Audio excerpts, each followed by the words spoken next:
अस्सलाम वालेकुम। Programme special talk में मियां सैफुर रहमान हाजिर खिदमत। आजकल हर तरफ लेवल प्लेइंग फील्ड की बात हो रही है, फ्री एंड फेयर इलेक्शन की बात हो रही है, ट्रांसपेरेंसी की बात हो रही है। कोई पार्टी दबाव में है, कोई कहती है साड़ी गल हो गई है। इस तरह के बेशुमार गुफ्तगू हम सुनते हैं। फिर कहीं पे जाके ये सारी बातें जुड़ी हैं अदालतों में भी जाके। इलेक्शन कमीशन की तरफ से आरओज़ का, DROs का जो मामला था, उसमें लाहौर हाई कोर्ट से एक फ़ैसला आया जो अब सुप्रीम कोर्ट ने शाम को एक बाकायदा अदालत लगाई और उस फैसले को सेट असाइड कर दिया और 8 फरवरी को पे फाइनल मोहर सबत कर दी कि 8 फरवरी को कौमी इंतखाबात होंगे तमाम असम्बलियों के। अब इसमें एक सवाल तो उठता है कि हमारे यहाँ एक अक्सर गिला किया जाता है कि जी इलेक्शन फेयर नहीं होते, किसी को लेवल प्लेइंग फील्ड नहीं होता। कुछ हमारे दोस्त तो कहते हैं जी लेवल प्लेइंग फील्ड आप किससे मांगते हैं? अगर आप लेवल प्लेइंग फील्ड सारी मांग रहे हैं, अगर A मांग रहा है, B मांग रहा है, C मांग रहा है और मांग भी एस्टेब्लिशमेंट से रहा है, तो फिर फ़र्क तीनों में क्या रह गया, या चारों में या पांचों में। और इसी तरह ये कहा जाता है कि जी ये लेवल प्लेइंग फील्ड हो गया। ये फेयर जो इलेक्शन है और फ्री इलेक्शन यानी फ्रीडम जो है वो सिर्फ हमें किसी इदारे ने देनी है, किसी मुक़्तदरा ने देनी है? क्या हमारा वोटर जो एक दूसरे पे दबाव डाल रहा है और एक दूसरे को चोर, दुश्मन, बुरा, गंदा, नीच, कमीना साबित करके, तो ये भी तो फ्रीडम जो है ना उसके ऊपर शक्ल है एक बहुत बड़ा कि मैं दबाव डाल के कह रहा हूँ कि नहीं भी तू चूँकि गंदा है तो लिहाजा या तो मेरे लीडर को वोट दे दो। तो ये फ्रीडम भी हमने देखनी है जो हमने फराहम करनी है एज सिटीज़न। वो भी एक हमारा रोल है। और एक जाते जाते मैं अपने माहिरीन जो मौजूद हैं उनसे बात करूँगा और उनका टाइम ज़्यादा नहीं लूँगा। कहा जाता है कि justice delayed is justice denied. अब मैं तो ये समझ रहा हूँ कि अब justice hasted is also justice denied. अगर बहुत जल्दबाजी में भी किया जाए तो वो भी एक डिनाइल की एक शक्ल बनती है। आइए अब इस पर हम गुफ्तगू करते हैं।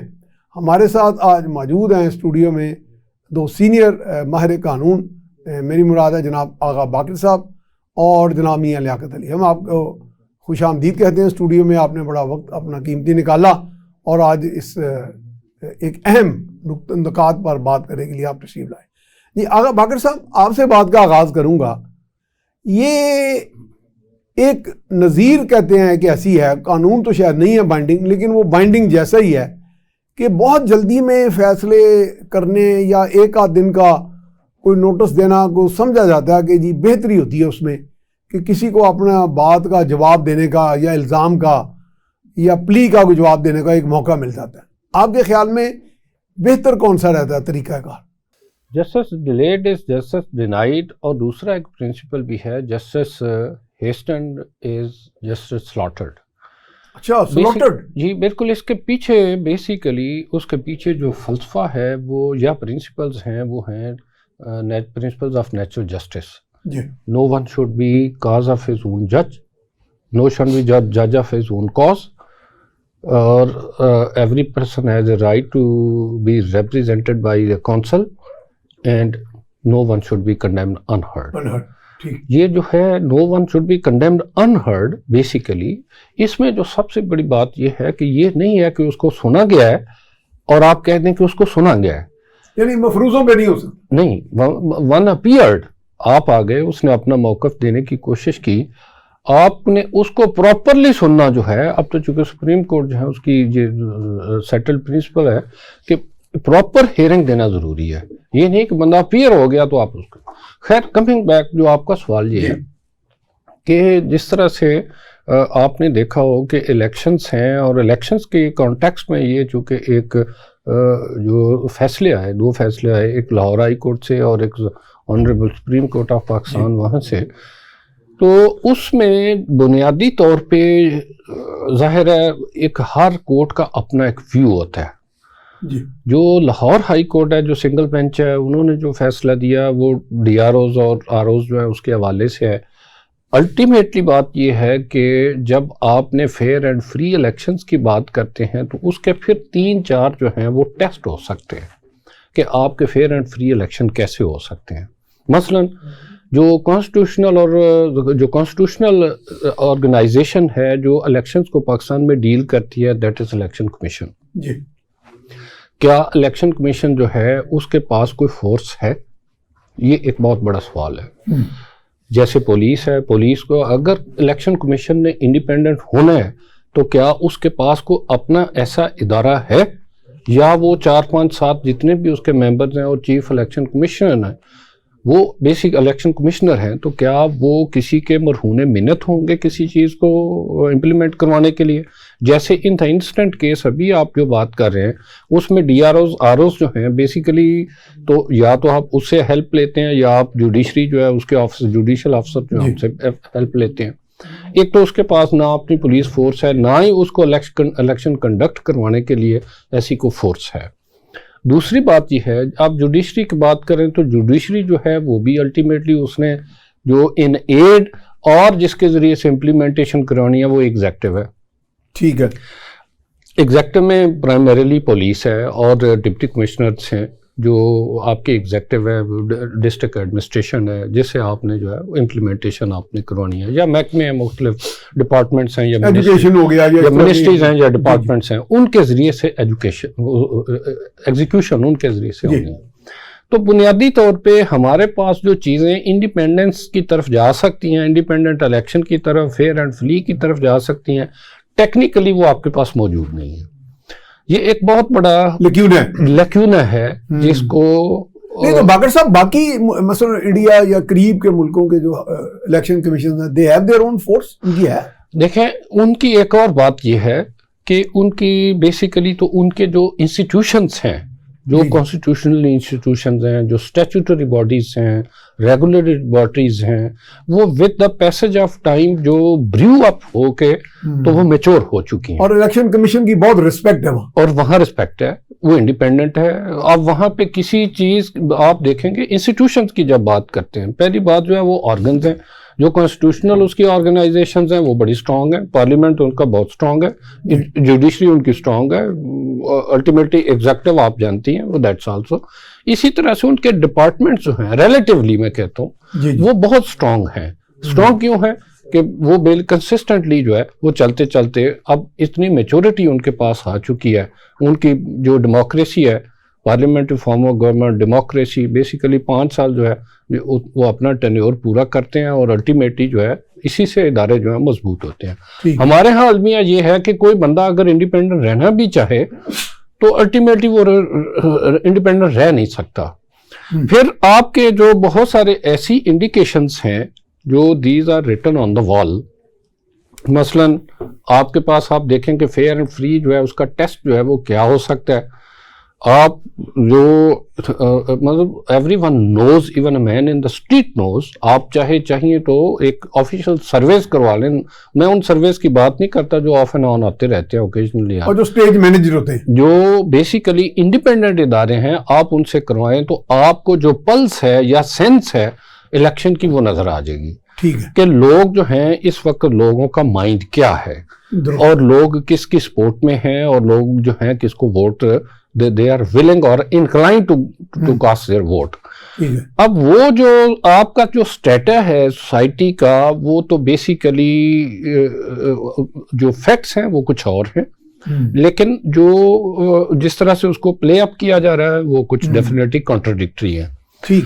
अब आप एक चीज देखेंगे कि अगर इस तरह की सिचुएशन है कि आपका जो वोटर है बेसिकली जो इलेक्टोरल है वो किसी हैरेसमेंट में है, किसी वो दबाव में है, वो वो फ्री नहीं है, मेंटली फ्री नहीं है, तो अल्टीमेटली आप ये अंदाजा लगा सकते हैं कि इलेक्शंस हैं वो क्या होंगे।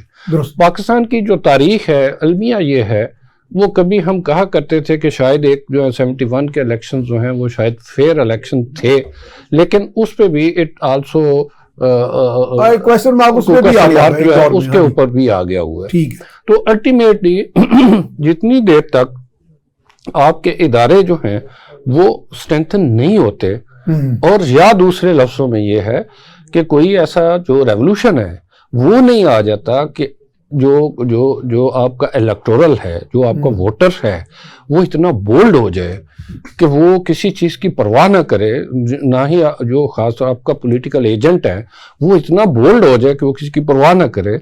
आपका जो कैंडिडेट है, अपोजिंग कैंडिडेट है, जिसको दबाव में रखा जा सकता है या रखा जा रहा हो, अब वो इतना स्ट्रांग हो जाए कि उसको पता हो कि उसके साथ अगर वो किसी अदालत के साथ रुजू करेगा तो उसको इंसाफ मिलेगा, और अगर उसके साथ कोई ज्यादती हुई तो अदालतें जो हैं वो अल्टीमेटली उसको जो रिलीफ है वो ग्रांट करेंगी। ठीक है। अब इशू हमारे यहाँ जाहिर है कुछ ऐसी सिचुएशंस हैं जो कि मैं समझ दैट दीज आर अनफॉर्चुनेट, और अनफॉर्चुनेटली हमारे पास वो उस तरह से चीजें डेवलप ही नहीं हो सकी।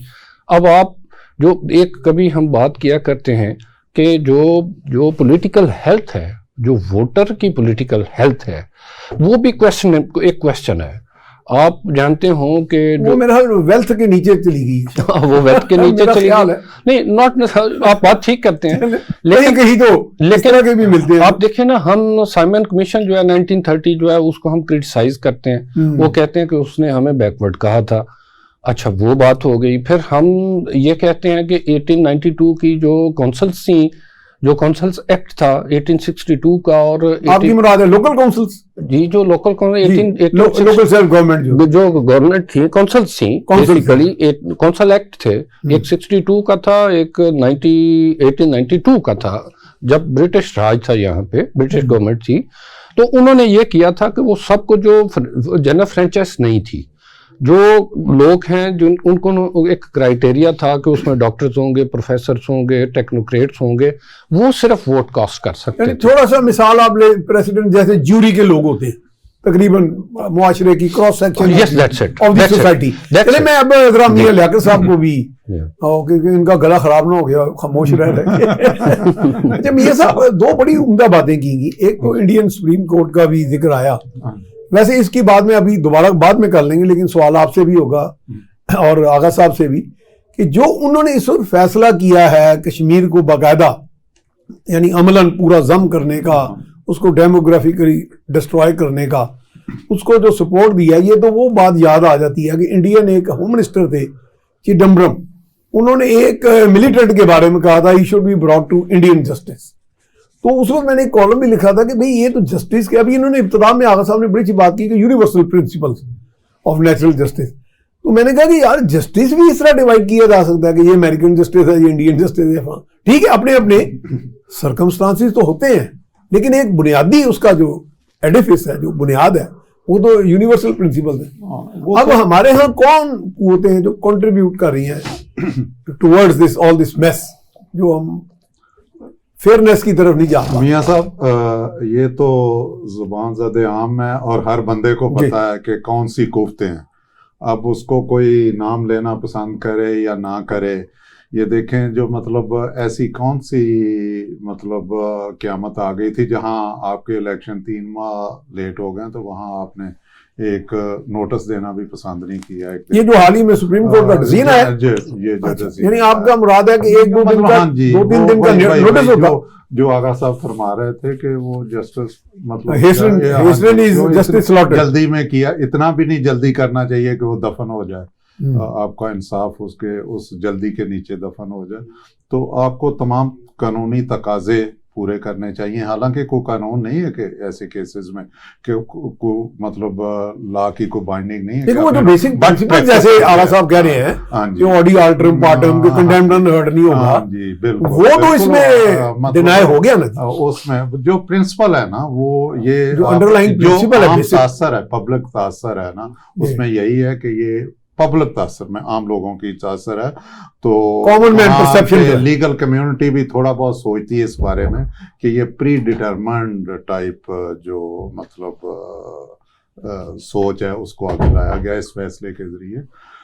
तो बाकी जो रहा, आपने जो क्वेश्चन कर रहे हैं इंडियन, वहाँ पे देखें जो यूनिवर्सली होता है वो तो यही है कि जो इंसाफ के तकाजे हैं पूरी दुनिया में, वो अलग बात है। हम एक मुस्लिम सोसाइटी के लोग हैं, हमारा कुछ और सोच है। क्रिश्चियन सोसाइटी के कुछ और सोच होगी, ज्यू सोसाइटी की कुछ और है, हिंदू माशरे की कुछ और सोच नहीं, है। लेकिन देखिए ना, कब्जा करना, किसी को हक से महरूम करना, right to exist, right to, लेकिन जो प्रिंसिपल है इंसाफ का, वो तो देखें, हम तो अभी तक हम और इंडिया वाले वही जो कानून है अंग्रेज का, उसी को लेके आगे चल रहे हैं। यहाँ तो चलें, हमारे कोर्ट्स में इंडियन कोर्ट्स की अथॉरिटीज कोर्ट की जाती है, कोर्ट की जाती है अभी तक, वो मतलब रेगुलर फ्रीक्वेंटली कोर्ट, लेकिन उसमें वहां पे मैं समझता हूँ कि इन्होंने वहां सुप्रीम कोर्ट में भी अपनी हिंदू जहनियत दिखाई है। गो हम तो जिसको मांगने की अटूट अंग की बात कर रहे हैं, हम तो अपने वाले को नहीं संभाल सके। जो आज़ाद कश्मीर हमने लिया हुआ, वहाँ हम कितना बेहतरी ला रहे हैं, उसको करके हम क्या कर लेंगे। लेकिन ये इन्होंने इनकी गवर्नमेंट लेवल पे, बड़े लेवल पे, यूएनओ लेवल पे ये सारी चीज़ें मानी हुई हैं कि रायशुमारी कराई जाएगी, उसके मुताबिक डिसीजन किए जाएंगे, फिर राजा महाराजे की उमंगों के मुताबिक नहीं किया जाएगा, जबकि वहाँ पे मुस्लिम अक्सरियत है जम्मू। लेकिन अब तो वो अक्सरियत को तब्दील कर रहे हैं, वो तो अक़लियत में देखे ना आप, अगर एक डोमिसाइल लॉ कर लेंगे, ये तो गड़बड़। बिल्कुल वही बात है जैसे आप यहाँ पे वो, जैसे आगा साहब ने कहा कि आप सर्वे इंडिपेंडेंट सर्वे करो, तो वो वहाँ पे आप अगर किसी मुसलमान को प्रॉपर्टी बेचने की इजाजत है, खरीदने से पहले उसको 100 बार एनओसी लेने पड़ते हैं। जम्मू एंड कश्मीर में आप डिटेल में जाएं वहां पे, हाँ, आप वो कौन है, स्पेशल लॉ आपका था, दादा कौन था, आर्टिकल 35A उसके जैसे हमारे यहाँ नहीं, हम बॉर्डर पे कोई जमीन खरीदे यहाँ पे लैंड रेवेन्यू एक्ट के तहत, तो वहाँ आपको एनओसी देना पड़ता है कि बॉर्डर कमेटी से, हाँ बॉर्डर कमेटी से, कि एनओसी वगैरह वेरीफाई होता है। इसी तरह मकबूजा कश्मीर में अगर कोई मुसलमान प्रॉपर्टी, लेकिन but they have done away with it, अब तो उन्होंने अपने तय तो कर लिया। हाँ, उन्होंने वो ऐसी तब्दीलियां की हैं कि वहां पे हिंदू तो प्रॉपर्टी खरीद के तो वो उसको सेटल हो जाएगा, अक्सरियत को अकलियत में और अकलियत को अक्सरियत में बदलने की कोशिश। अच्छा आला साहब, ये सवाल मैं बहरहाल और एंगल से भी आपसे करूंगा, जाहिर है इस पे आपने काफी डिस्कशंस भी की हुई हैं, रिसर्च भी है, लेकिन ये जो अगर सिविल सर्विसेज से लोग अगर आएंगे आरओज या डीआरओज, लोगों में एक परसेप्शन की आपने बात की बड़ी अच्छी, कि परसेप्शन ये है कि जुडिशरी के अगर अहलकार अहदेदार होंगे तो वो एक बेस्ट ऑप्शन होती, यानी वो ठीक है, उनके भी शिकायत तो लोगों को हमारे यहाँ रहती हैं, अदलिया से भी हैं, इंतज़ामिया से, लेकिन ज़्यादा हैं, और वो कहते हैं कि बड़ी आसानी से अलाइन हो जाते हैं, बड़ी आसानी से वो बाकायदा सबमिसिव भी हो जाते हैं, उनको मैनेज भी कर लिया जाता है। उसके कई तरीके हैं, कई हथकंडे होते हैं। तो बेस्ट ऑप्शन ये नहीं थी कि अगर अदालतें कुछ थोड़ा बहुत स्पेयर कर दी, हालांकि अदालतों के पास भी कम है पर्सनल।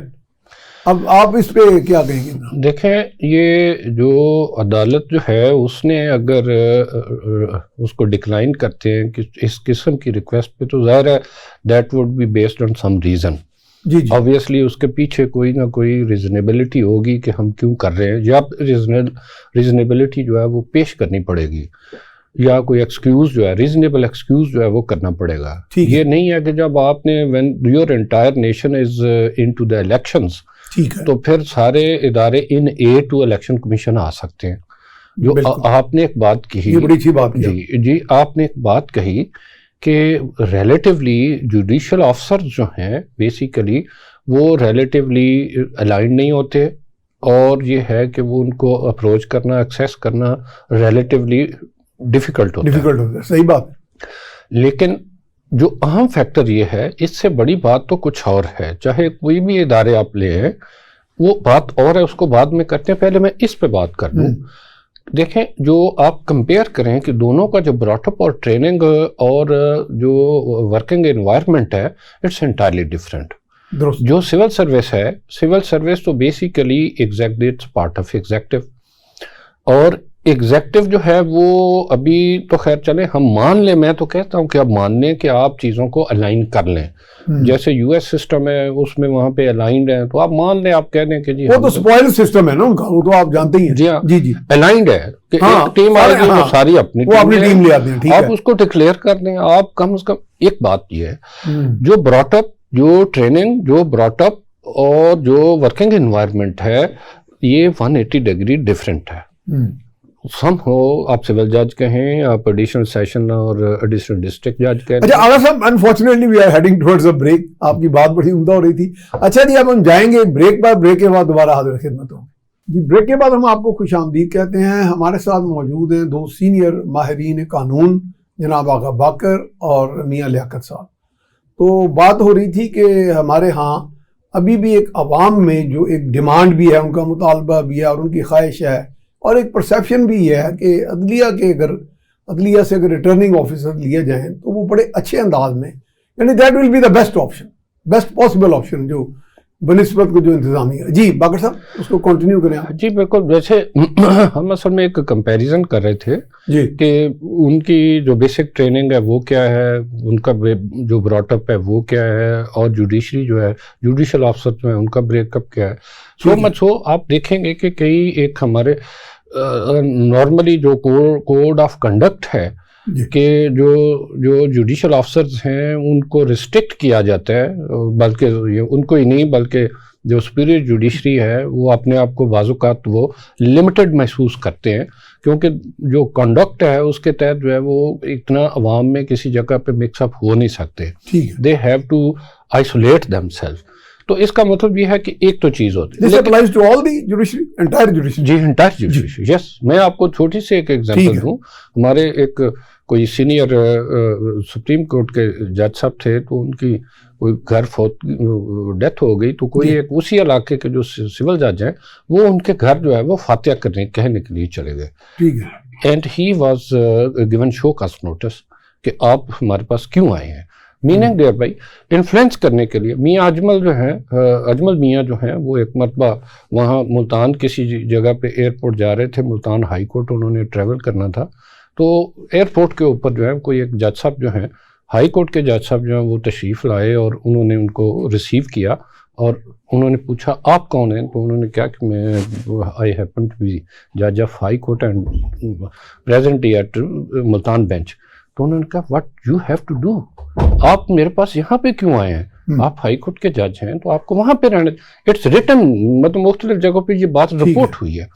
सो एक इशू तो ये है कि वो रिलेटिवली मैं बात करता हूँ कि अल्टीमेटली वो चूंकि उनका ब्रॉटअप डिफरेंट है, उनका कोड ऑफ कंडक्ट डिफरेंट है, तो अल्टीमेटली वो प्रज्यूम किया जा सकता है कि वो रिलेटिवली बेटर परफॉर्म करेंगे। ठीक है। लेकिन इशू ये नहीं है, कोई भी आप फोर्स ले आए, जितनी देर तक आपके देखें, आप कहते हैं कि फेयर एंड फ्री इलेक्शन है, फेयर एंड फ्री इलेक्शन करवाने के लिए आपको जो इलेक्शन कमीशन है वो उसका इंडिपेंडेंट होना ज़रूरी है। अब आप इंडिपेंडेंट तो अल्टीमेटली एवरीवन नोज के दैट्स नॉट इंडिपेंडेंट। अल्टीमेटली आप उसके लिए आपकी अपनी फोर्स उसकी तैयार करें उनको, जैसे आपने इंडिया की बात की है, वहाँ पे इलेक्शन कमीशन है वो बिल्कुल डिफरेंट है, the most respected dignified, that's it. और सो मच हो कि हमारे यहाँ पे जो इंडिपेंडेंट जो हमारे वकला के जो इलेक्शन होते हैं, अब तो वहाँ पे भी जो इलेक्शन कमीशन है वो भी बेचारे को इंडिपेंडेंट रहना चाहे, तो मेरा ख्याल लियाकत साहब जो है वो एंडोर्स करें। उनकी इंडिपेंडेंस कौन छीनता है? वकला की तो इंडिपेंडेंस में है, खुदा के अलावा कोई छीन नहीं। अब ये जो कल्चर होता है ना पूरे मुल्क का, वो हर जगह पे, हर जगह। अच्छा, उसकी वजह असल बात ये है, मैं आपको बताऊं, आपका जो कॉन्स्टिट्यूशन है, जो आपकी मदर बुक है जी, वो कॉस्मेटिक्स है। बेसिकली आपकी जो कॉन्ट्रडिक्शंस ऐसी हैं, आप कहते हैं कि आपकी जो फंडामेंटल राइट्स हैं, मुझे बताइए कि प्रैक्टिकली फंडामेंटल राइट्स आपके नहीं तो एग्जिस्ट नहीं करते। अच्छा, अब आप देखें ना, इंडिकेशंस हैं। हाँ। आप 144 जो है वो उसको कर रहे हैं, अपना अभी इन्फोर्स कर रहे हैं, तो जगह इन्फोर्स कर रहे हैं। आपकी एक पार्टी कम वट में जो कुछ भी है, मैं कहता हूँ आपके जो है एक चेयरमैन है, किसी पीटीआई के चेयरमैन है, उनके अपने कुछ इश्यूज हो सकते हैं, कोई लीगल इश्यूज प्रॉब्लम्स हो सकती हैं, कॉम्प्लिकेशंस हो सकती हैं, लिटिगेशंस हो सकती हैं, बट वोटर में नॉट बी पनिश्ड। ठीक है। आपकी जो सजा है वो बात की कि वोटर में नॉट बी पनिश्ड, वोटर को आप पनिश नहीं कर सकते। वोटर या तो आप कहें कि आप उस चॉइस से अल्टीमेटली आप you don't agree with the choice of the people. हो सकता है कि लोगों की चॉइस गलत हो, जैसे मैंने कहा, मेरा अब भी ये व्यू है कि आपका जो वोटर है वो प्रिपेयर्ड नहीं है, आपका वोटर मेंटली इंडिपेंडेंट है ही नहीं। भाई मजारा जो है वो अपने किसी लैंडलॉर्ड के खिलाफ, फ्यूडल के खिलाफ कैसे वोट देगा? इसलिए अल्टीमेटली तो वो जो बेसिकली जो pseudo parliamentary form of government है, आप देखें ना, हमारे एक मैं छोटी सी एग्जांपल दूं, गो कि हमने उसको 18th अमेंडमेंट में किसी तरह से एक्सक्लूड कर दिया। आप कहते थे कि पहले आपके पास 58(2)B है, मीनिंग देयर बाई कि 58(2) भी ऐसी थी जिसको हमने ओमिट कर दिया। वो ये थी कि प्रेसिडेंट जो है वो असेंबलीज और पार्लियामेंट जो है उसको डिसॉल्व कर सकते हैं। मीनिंग देयर बाई कि आप कहते हैं कि एक सिंगल पर्सन जो है वो पार्लियामेंट जो कि 346 अब जितने भी हैं या सेनेट है या कैबिनेट है उसको डिसॉल्व कर सकता है। इसका मतलब सिंगल पर्सन जो है, इंडिविजुअल जो है, वो पार्लियामेंट की सुप्रीमेसी नहीं है, वो पार्लियामेंट को बेसिकली डिसॉल्व कर सकता है। तो it's not parliamentary form of government. फिर हमने चलो एक अच्छी मैं एक एग्जाम्पल के तौर पे पेश कर रहा हूँ। आपका जो वोटर बेसिकली जिसमें कह रहा हूं ही इज बीइंग पनिश्ड। या तो आप समझते हैं कि जो पहले भी डिसीजंस वोटर ने किए हैं वो गलत थे, ठीक है। आपका वोटर अक्सर जो है आप कहते हैं कि मतलब वोटर जो है वो अब तो यहां तक बात आ गई है कि वो दी होली बुक इज प्लेस्ड जो हमारा जो पोलिंग स्टेशन होता है या उसके बाहर होता है, वहां पे हाथ रख के और वो जो है, तो आप क्या बात करेंगे। इसका मतलब ये है कि जो पॉलिटिकल हेल्थ है, mental health of the voter, political health of the voter electoral, वो नहीं है। अब अगर वो नहीं है तो इसका मतलब ये है कि आप समझते हैं, आपने देखे ना, आपने एक बेनजीर शहीद जो है, बीबी जो है, उसको एक मरतबा आपने सिक्योरिटी रिस्क कह दिया, फिर उसके बाद दूसरे और 2-3 लोग आए, वो भी सिक्योरिटी रिस्क हो गए। अगर आप इन लोगों को सिक्योरिटी रिस्क कहते हैं कि ये सिक्योरिटी थ्रेट है फॉर द कंट्री, इसका मतलब ये है कि जो वोटर है उसका फैसला ठीक नहीं था। आप समझते हैं कि सिक्योरिटी रिस्क है, इसका मतलब ये है कि आप ये जान रहे हो ये। अच्छा, इस बात में ठीक भी किसी हद तक जो है वो एक बात हो सकती है कि आपको नजर आ जाए कि ये जो लीडर्स आ गए हैं तो अल्टीमेटली ये मुल्क को नुकसान पहुंचाएंगे, ये सिस्टम रन नहीं कर सकेंगे, ये एक्सपेरिमेंट ठीक नहीं है।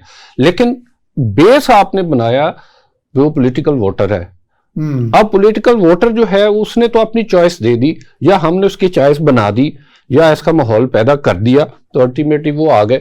लेकिन आपको पता चल गया कि नहीं, that was not good decision. तो मेरा ख्याल ये है कि अब हम ये भी नहीं कह सकते कि अब वोटर जो है बेस्ट चॉइस तो ये है कि दोनों चीजें की जाएं। आपका वो, जैसे मैं फिर कौंसल्स की, इंडियन कौंसल्स एक्ट की बात कर रहा हूं, तो वो कौंसल्स बनाई गई थी, तो इसलिए बनाई गई थी, जनरल फ्रेंचाइज नहीं था। जनरल फ्रेंचाइज इसलिए नहीं था कि अंग्रेज ये समझता था, और इन बेस्ट विजडम जो है, वो जो आप कहते हैं पॉलिटिकल मैच्योरिटी नहीं है, वो नहीं थी कॉमन मैन। तो इसलिए उन्होंने यूनिवर्सिटीज के लोगों को, पढ़े लिखे लोगों को, जो आपका बड़ा काउंसिल में इंडक्ट कर लिया। नहीं, वोट वो करता था। अच्छा, वोट वो करता, वो काउंसिल इलेक्टोरेट वो था बेसिकली, ठीक है। तो इसका मतलब है कि उसकी चॉइस ये थी। और मैंने जैसे साइमन कमीशन की बात की, उसने बड़ा सबसे बड़ी बात उसने कहा था कि अभी बैकवर्ड है, आपको डेमोक्रेसी जो है पता नहीं है, हम नहीं दे सकते। अंग्रेज ने बहरहाल आपके इंस्टीट्यूशन डेवलप किए, एजुकेशन है, जुडिशरी है, आपके जो एग्जेक्टिव में रेलवेज हैं, ये किए। मियां लियाकत साहब का भी इस पे इनपुट। मियां साहब, आप क्या समझते हैं कि अब तो वोटर मेरा हाल काफी हद तक कॉन्शियस है, असर्ट भी करता है, और मेरा हाल दबाव को मेरा हाल वार्ड ऑफ करने की भी उसमें सलाहियत मौजूद है। लेकिन मेरा हाल कोई और हथकंडे भी ऐसे यूज किए जा रहे हैं, जैसे जेरीमेंडरिंग है, वो जेरीमेंडरिंग पे भी मैं बल्कि चाह रहा था भी आगा साहब से मिलेंगे, वो भी चल रही है। बेसिकली देखें, हमारे मुल्क की फजा बिल्कुल डिफरेंट है। हम अगर अपनी लीगल लैंग्वेज में आएंगे तो वो तो एक बिल्कुल और बुकिश बात हो जाएगी। अगर हम दूसरी तरफ जाएं, यानी अगर लॉ में चले तो सीधे सोल्यूशन, अगर लॉ से हटेंगे तो फिर हाँ जी टेढ़े मेढ़े सोल्यूशन। लेकिन हमारे यहाँ आइन को तो बिल्कुल बाला ताक रख दिया जाता है, टोटली। जब तो आपने डिक्टेटर पहले ही कहते थे कागज का टुकड़ा है। तो दूसरा ये है कि देखें, यहाँ पे सूरत हाल, हम लोग मतलब इलेक्शन तो होते हैं, अब अवाम हमारी देखें, हमने कम से कम कितने इलेक्शन, 8 से 10-15 इलेक्शन हमारी अवाम भुगत चुकी है, और एक मैच्योरिटी आ गई है। देखें, जो ये पीटीआई के दौर में, बेशक इसको बुरा लोग कहते हैं, जब ये 2018 के इलेक्शन हुए हैं, मतलब घरों में मैंने खुद, मतलब अपने घर में माँ को, लोगों को मोबिलाइज देखा, और बेटे ने कहीं और वोट डाला है, माँ ने कहीं और डाला है, और भाई ने कहीं और डाला। वरना पहले हमारी ये प्रैक्टिस थी हुआ ऐसा कि जहां मतलब फैमिली का बड़ा कह देता था कि हमने इसको देना, ये फलां चौधरी को देना या फलां जमात को देना, सारी फैमिली उसको वोट डालती थी। लेकिन अब की बार 2018 में लोगों ने अपना चॉइस एक्सरसाइज किया इंडिपेंडेंटली, ठीक है। लेकिन दूसरी तरफ ये सूरत हाल है, मतलब अभी भी मैं आगा साहब की उस बात से मुत्तफिक हूँ कि अभी हमारे यहाँ जिस लेवल पे हमारी लिटरेसी रेट है, जिस लेवल की हमारी तालीम है, जो हमारे तलीमी अदारों में पढ़ाया जाता है, जिस तरह की हमारी ट्रेनिंग की जाती है, अभी हम कौम नहीं बने या उस स्टेज पे नहीं आए कि हम कहें कि हम यूके के लेवल की डेमोक्रेसी ले आए, या मतलब उस लेवल के हम वोटर हमारे पास मौजूद हैं। लेकिन जैसे भी हैं जो वोटर, जो वो कह रहे हैं ना कि वोटर की इज्जत की जाए, तो वो यही है कि जहां वो डालें वहां निकले, लेकिन ऐसा होता हुआ दिखाई नहीं दे रहा। आपको पता है, जैसे उन्होंने कह दिया कि जो बेसिक चीज थी, जो बेसिक ये जो अभी जो सिंगल बेंच का फैसला था हाई कोर्ट का था, यही था ना, उन्होंने यही मांगा था ना कि आप मतलब अदलिया को पिटिशनर ने तो यही कहा ना, यही कहा कि आप अदालतों के लोग वहां तैनात क्योंकि उसकी बेसिक रीजन है, उसकी बेसिक रीजन रिलीफ ना मिला। रिलीफ तो मतलब मिला ना, आगे जाके रिलीफ तो इमीडिएटली खत्म हो गया। मैंने वही कहा, जल्दी में उन्होंने नोटिस भी पसंद नहीं किया देना कि हम देख लें कि इनकी क्या है, ये कौन से डिप्टी कमिश्नर या डिस्ट्रिक्ट मैनेजमेंट को पॉइंट आउट कर रहे हैं। हालांकि हम किसी की तरफदारी, हम कह रहे हैं कि जितने भी अदलिया ने किए हैं ना election, one of the option, उसकी रीजन यही है कि हमेशा डिस्ट्रिक्ट एडमिनिस्ट्रेशन अपने एग्जेक्टिव ऊपर मतलब गवर्नमेंट की तरफ देखती कि उनका इशारा किस तरफ। अच्छा, मैं जबकि जो अदलिया है ना, सॉरी, जो अदलिया है वो बिल्कुल जैसे इन्होंने कहा, मसाले 2-3 इन्होंने आगा सामने पेश कर दी हैं कि वहां पे लोगों की रसाई नहीं होती। डिस्ट्रिक्ट एडमिनिस्ट्रेशन में तो डेली आम आदमी भी जाके वहां पे अपनी बात कर रहा होता, सुन रहा होता, सुना रहा होता, और उनकी ड्यूटी में शामिल है। जबकि जुडिशरी में ये चीज शामिल नहीं है, वहां पे तो कानून की हुक्मरानी की बात, जुडिशरी वाले आसानी से इन्फ्लुएंस नहीं होते। जैसे मैं आपकी बात जो है ना उसको थोड़ा सा एक्सटेंड करता चलूं, जो मियां साहब ने बात की है। देखें, एक बात, दूसरा टेस्ट जो है वो ये है कि आपकी पॉलिटिकल पार्टीज जो हैं उनके जो इंटरनल इलेक्शन है या उनका ब्रॉटअप कैसा है। अच्छा, ये सिर्फ ये नहीं है कि ABCD किसी एक पार्टी, इसमें सब पार्टीज हैं। अभी आपने देखें, आपने चाहे वो एक सिंबॉलिक चेयरमैन जो है PTI ने बनाया, अब चाइना को आप इसको कंपेयर करें चाइना की जो पॉलिटिकल पार्टीज हैं उसके साथ जी, तो वहां पे जो उसका ब्रॉटअप है वो इंटायरली डिफरेंट है। अच्छा, उसकी सबसे बावजूद इसके जी आगा साहब वो कम्युनिस्ट हम कहते हैं जी बड़ी स्ट्रिंजेंट है, लेकिन वो ग्रास रूट से आते हैं, ग्रास रूट से आते हैं। उसकी बड़ा कमाल है। देखें, उसकी सबसे बड़ी वजह क्या है? सबसे बड़ी वजह मेरिट है, कैपेबिलिटी है। आप मुझे हमारे यहाँ पाकिस्तान में तो वो लोग जो हैं, ये अलमिया है कि अगर एक को कैपेबल पर्सन जो है वो पॉलिटिक्स में आना चाहे, ही इज स्केर्ड, वो आना नहीं चाहता। ये बेसिकली हमारे लोकल जो हमारे जो बार प्रैक्टिस है, आजकल लग रहा है कि वकील सबसे ज्यादा। हाँ, ये सवाल, देखिए ये सवाल, अब देखिए जो मैं अब ये मेरा चुप तो सवाल देखिए, ये बड़ी एक बात आपने की कि वकला जो हैं, देखें वो they are being compelled to participate in the elections by default. अच्छा, उसकी वजह क्या है? इसका मतलब ये एक बहुत बड़ी इंडिकेशन है कि फेयर एंड फ्री इलेक्शन नहीं है। उसकी वजह PTI जो है वो इट प्रिज्यूम्स के उनके लोगों को हरासा किया जाएगा। आपको शायद याद हो, मैं चूंकि ऑब्जर्वर रहा हूँ मुख्तलिफ इलेक्शंस का, 2013 में जो इलेक्शन थे तो हमने देखा कि 12-1 बजे जो है, हालांकि वो इलेक्शन तो जाहिर PMLN जो है वो जीती थी, 12 बजे उन्होंने भी वक्त से पहले अनाउंस कर दिया। अच्छा, हम तो जीत गए, लेकिन जब अभी रिजल्ट आया भी नहीं, लेकिन इंडिकेशंस क्या थी? अब भी PTI को जो सबसे बड़ा इस वक्त स्केयर होगा वो यही होगा, फियर यही होगा। क्या वहां पे 12-1 बजे मुझे पता है कि वहां पे जो खवातीन और मर्द जो पॉलिटिकल एजेंट थे वो चीख रहे थे कि ये हमारे वोटर्स को आने नहीं दे रहे, वोटर्स को जो है वो पीछे किया गया। मैं एक बात करता हूं, एक सैंपल के तौर पे ये बात करूं तो इसका मतलब ये है कि अगर वो PTI समझती है कि हमारे पास कोई ऑप्शन नहीं है मास वाइज के, कि हम जो हमारी सोसाइटी है उसमें से एक जो रिलेटिवली स्ट्रॉन्ग तबका है, जो वकला है, जिसके पीछे को बार जो है वो कम से कम खड़ी हो सकती है, एक लीगल इंस्ट्रूमेंट टूल है उनके हाथ में, वो उसके हाथ में है, ये लर्नेड हैं, ये किसी ना फेस कर सकते हैं। वरना ये पीपल पीटीआई कभी ऐसी नहीं करती कि अपने वर्कर्स को पीछे कहती कि ये बाय डिफॉल्ट हो रहा है। और बाय डिफॉल्ट क्यों हो रहा है? They are it is being compelled कि अब उनके देखें ना, कुछ 2-3 के नाम भी आ रहे हैं अब यहाँ पे। ये अच्छा आगा साहब, आप बातें बहुत अच्छी करते हैं, उनको गुस्सा लग जाता है कहते हैं ब्रेक करो जी। चले ब्रेक। अच्छा जाएंगे जी हम ब्रेक पर, ब्रेक के बाद दोबारा हाजिर खिदमत हो जी। ब्रेक के बाद हम आपको खुशामदीद कहते हैं। बाकर साहब ने बड़ी दबंग बातें की तो ब्रेक लेनी पड़ गई अच्छा जनाब, बाकर साहब मैं आता हूँ, जरा मियाँ साहब से भी कुछ कर लें। अच्छा मियाँ साहब, ये अब ऊँट किस करवट बैठेगा? मतलब सब ने एक्सपेक्टेशन लगा ली, किसी ने कहा जी अदलिया ने हमारे मसाइल हल करने हैं, किसी ने कहा जी ये एस्टेब्लिशमेंट ये काम ना करे, किसी ने कहा जी वोटर। मैं अब भी वैसे वोटर से I pin hopes on the voter.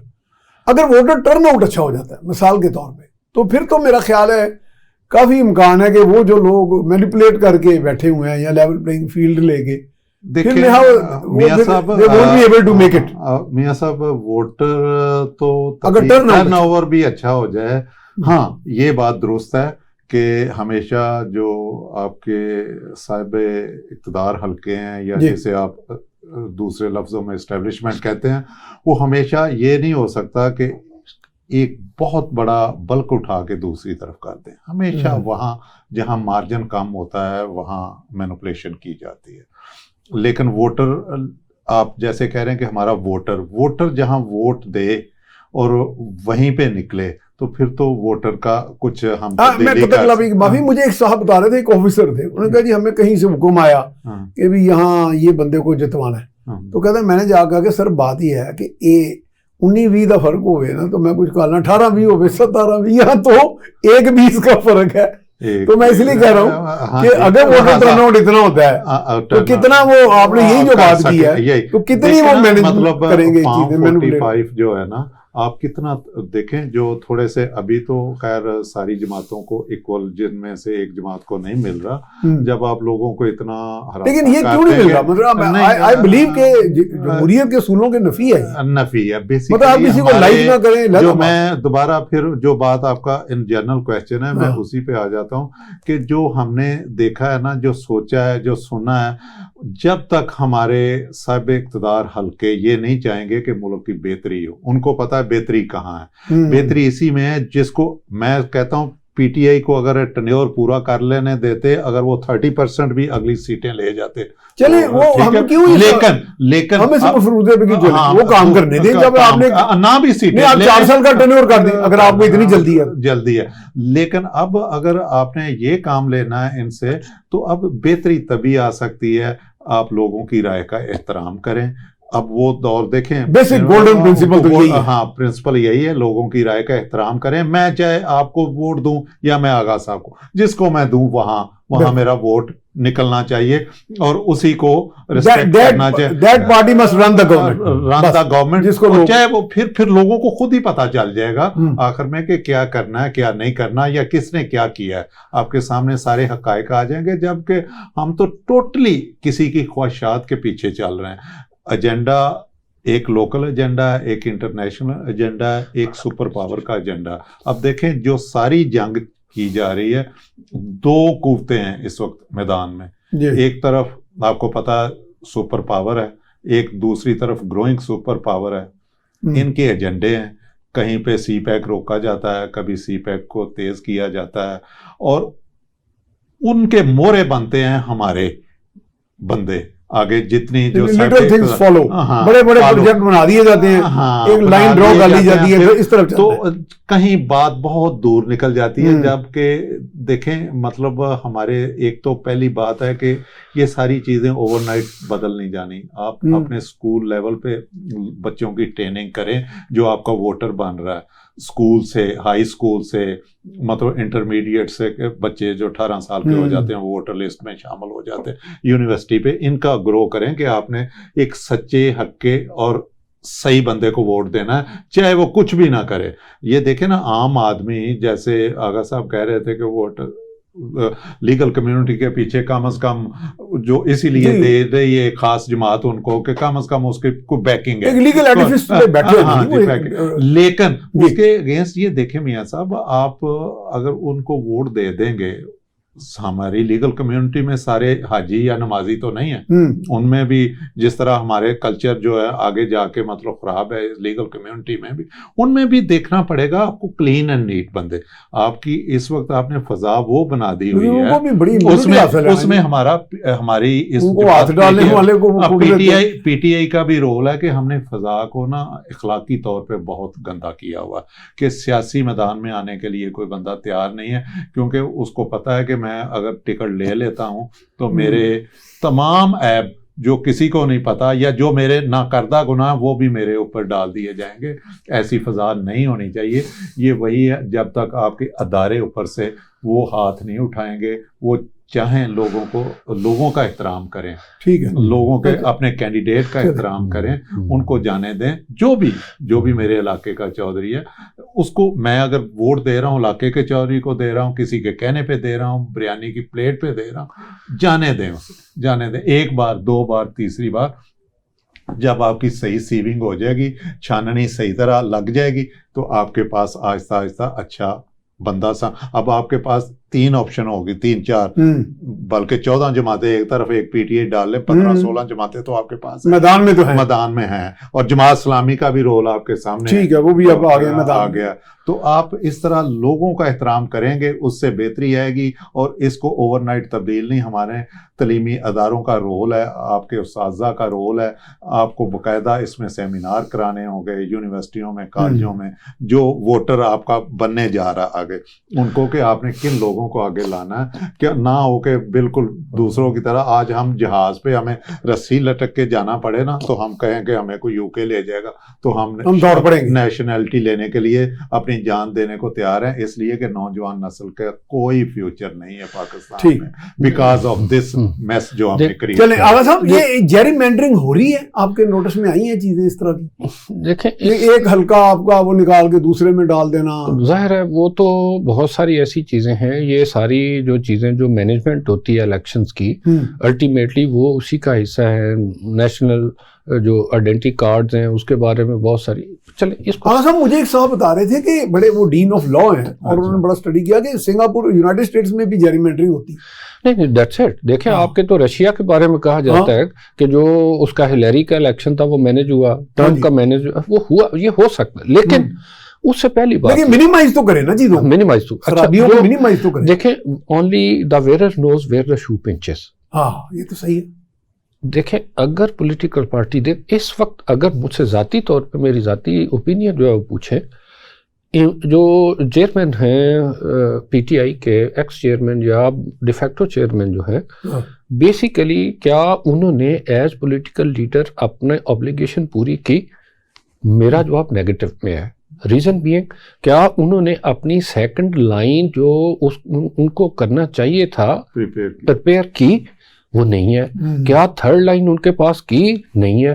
उनके पास एक वक्त में जो क्रीम है या बेसिकली जो इंटेलेक्चुअल्स हैं वो अप्रोच कर रहे और वो उन्होंने ज्वाइन किया, and they were discarded on at the cost of other people. Capability जो है उसको निगलेक्ट किया गया और ऐसे लोगों को जो इनकैपेबल थे उनको लाया गया। ये वो ज्यादा बेहतर समझते हैं कि उन्होंने ऐसा क्यों किया। सबसे बड़ी बात ये थी कि उनके पास एक बहुत अच्छा टाइम था और वो चाहते थे अपनी पॉलिटिकल पार्टी जो है, जैसे मैंने कहा, एट पार विद चाइना, और इसी तरह से आप जापान की पॉलिटिकल पार्टीज को देख लें, आप सिंगापुर की भी बात कर रहे थे, और वेस्ट की देख लें। ये तो चलो वेस्ट को दूर की बात है, ये 2-3 पार्टीज को देख लेते। एक वक्त में एमक्यूएम के पास ये स्ट्रेंथ थी और एक वक्त में यही आज भी किसी हद तक जो है जो जमात इस्लामी है उसकी ऑर्गेनाइजेशनल लेवल पे अब वो दूसरों से पॉलिटिकल पार्टी बेहतर है, बहुत ज्यादा ऑर्गेनाइज्ड है और वो कैपेबल बंदे को आगे लेके आते हैं। ठीक है, हमारे यहाँ ये अलमिया हुआ आपको 2013 में जब जो एक्स चेयरमैन है वो उनको हादसा हुआ, वो गिर गए वहां से, तो आप वो शौकत खानम में पड़े हुए थे। मुझे बताइए, सिर्फ वो एक खातून जो है वो क्या नाम है जो वो वहाँ पे पहुंची थी, वो ह्यूमन राइट्स की भी रही हैं, उनकी मिनिस्टर भी रही हैं, उनकी मजारी जो है, जी जी, अच्छा वो शीरी मजारी जो है, मैं वो नाम नहीं लेना चाहता, वो जो जनरली जो लोग कहते हैं नहीं, वो अल्टीमेटली, अच्छा लेकिन वो खुद ही समझेंगे। अच्छा, इसका मतलब ये है कि आपने अपनी जो लीडरशिप है उसको तैयार नहीं किया, और लोगों ने अगर सवाल उठाए हैं तो आपने उसका कान नहीं धरा। चलें इसको छोड़ दें, नून लीग जो है उसकी बात करें। एक वक्त में नून लीग और पीपल्स पार्टी जो है उन्होंने charter of democracy, that was one of the best piece in the parliamentary history of Pakistan, मैं आपको बताऊं। अच्छा, आप उसको फ्रेंडली कह लें, कुछ भी कह लें, दो बड़ी पार्टीज ने ये सोच लिया था कि अब हमने नो मोर एडवेंचर्स, और हम तो ये नुकता है आज, we are not here to become a tool in any direct और इनडायरेक्ट हैंड्स, किसी तरफ भी हम वो नहीं जाएंगे। बट अनफॉर्चुनेटली वो भी बेसिकली जो है वो आप समझते हैं कि वो उसकी फेट क्या हुई।